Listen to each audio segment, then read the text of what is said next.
Nature of Society, Part 1, Session 2. For those who are here for the first time, welcome to Unsustainable Development. My name is Nigel Gittins, your presenter of this course. As stated last week, Unsustainable Development is a not-for-profit educational offering that offers courses on the nature of society and the nature of man. This course, Nature of Society, requires no prior knowledge or qualification. All that is needed is a willingness to participate and to observe the phenomena discussed in the course in the outside world. This course will take the form of presented material from which there will be opportunities for review, questions, and observation. Sessions will be once a week, and this part 1 will be for 10 weeks in duration. There are no certificates to be gained upon completion of the course. You are free to make your own notes, and a replay of the session will be available on our website, unsustainabledevelopment.com, on our YouTube channel, Balancing the Economy, and our Facebook page, On Sustainable Development. If you have questions, please feel free to ask through these channels, and a response will be given to you in due course. The presenter has been a student, teacher, and avid reader of the subject for the past 37 years. He is the author of 6 books.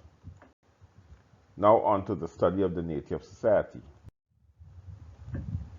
Last week, we agreed that there are 5 elements in creation that man must have access to in order to survive. These 5 elements are earth, water, air, fire, and space.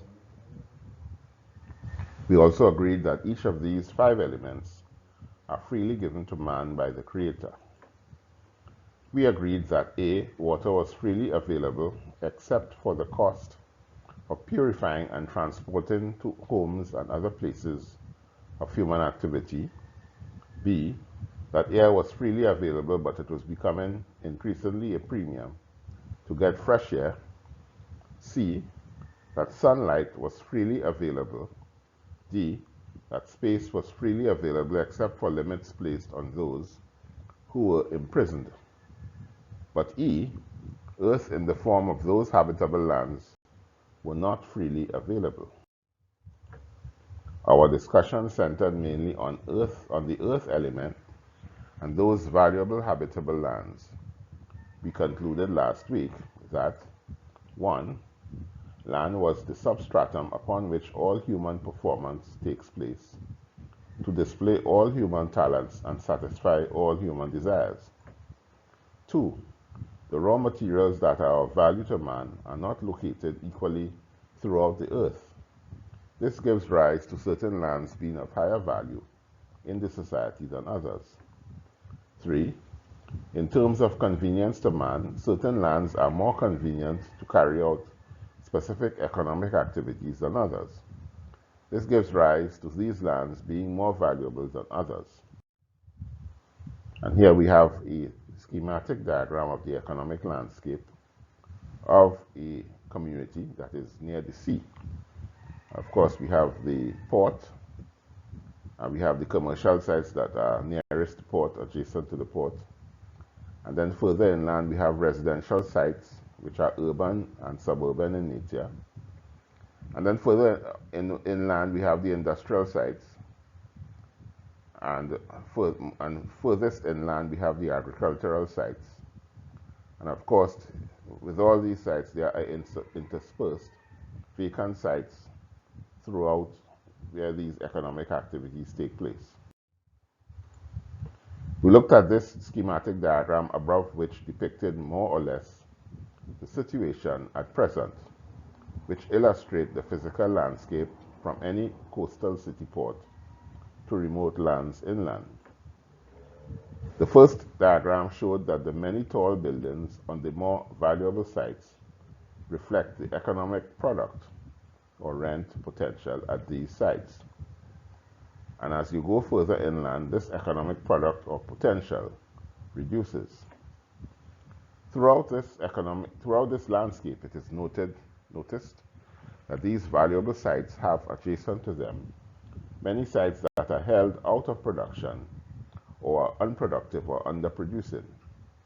If one desires to purchase any one of these sites, they could only be had at a premium price. It was suggested that these vacant and unproductive sites held the key to solving the unemployment problem and the lack of purchasing power with the employed. It will solve the challenge of providing the means where men could have all their talents expressed and desires satisfied. We introduced the concept of the Communal View, which would be a land value tax on all valuable sites that would force those sites onto the market.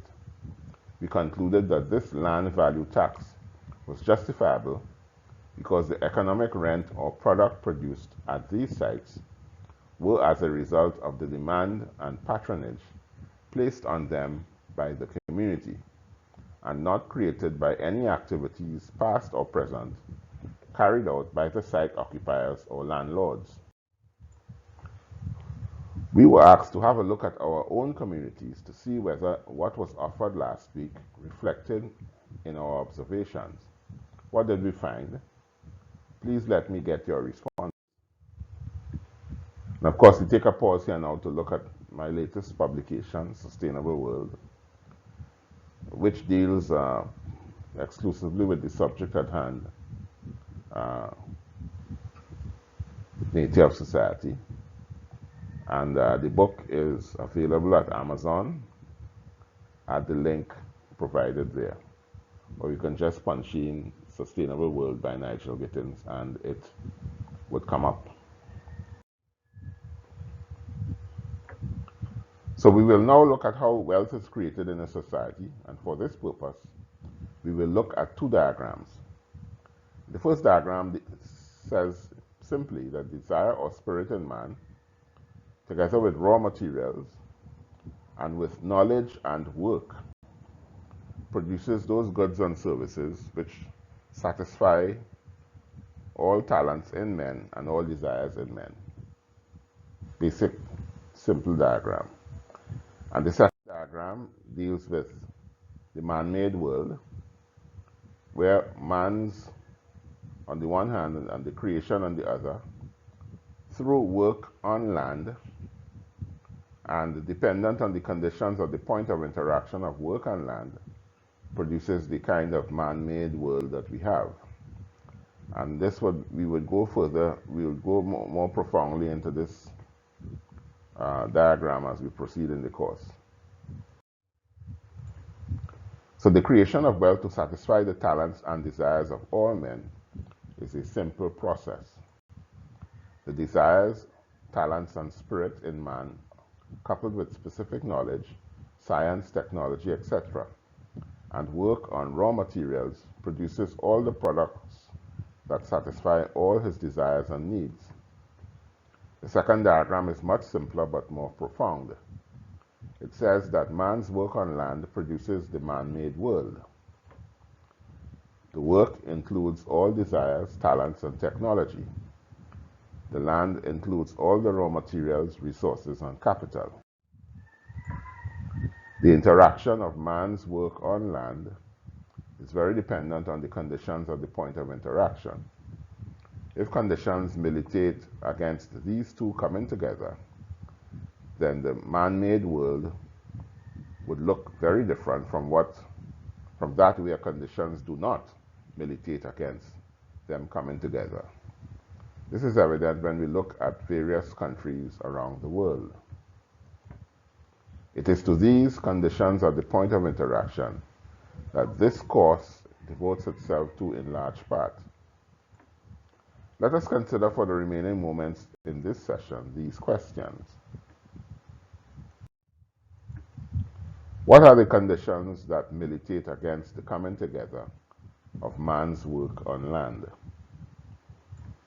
What conditions would encourage the coming together of work on land?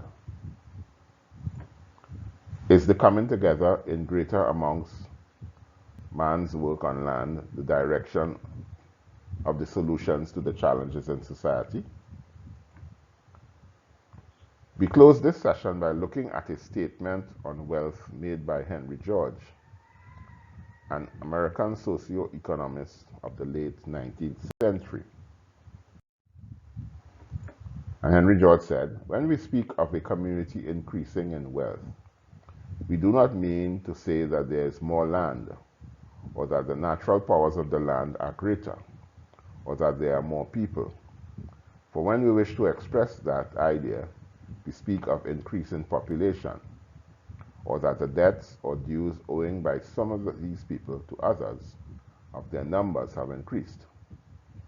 But we mean that there is an increase of certain tangible things, having an actual and not merely a relative value, such as buildings, cattle, tools, machinery, agriculture, and mineral products, manufactured goods, ships, wagons, furniture, and the like. The common character of these things is that they consist of natural substances or products, which have been adapted by human labor to human use or gratification, their value depending on the amount of labor which upon the average would be required to produce things of like kind." This is taken, of course, from Progress and Poverty, one of the seminal works of Henry George. And I'll just read the statement again. "When we speak of a community increasing in wealth, we do not mean to say that there is more land, or that the natural powers of the land are greater, or that there are more people. For when we wish to express that idea, we speak of increase in population, or that the debts or dues owing by some of these people to others of their numbers have increased. But we mean that there is an increase of certain tangible things, having an actual and not merely a relative value, such as buildings, cattle, tools, machinery, agricultural and mineral products, manufactured goods, ships, wagons, furniture, and the like. The common character of these things is that they consist of natural substances or products, which have been adapted by human labor to human use or gratification, their value depending on the amount of labor which upon the average would be required to produce things of like kind. During the week, use your powers of observation to see the phenomenon of man's work on land, from the most rudimentary to the most sophisticated. See where man's work on land is at its most optimum, and if not, what is hindering this? Have a look at the conditions at the point of interaction between land and labor, and see what is at play there. And most of all, come back next week full of observations for discussions. Have a great week.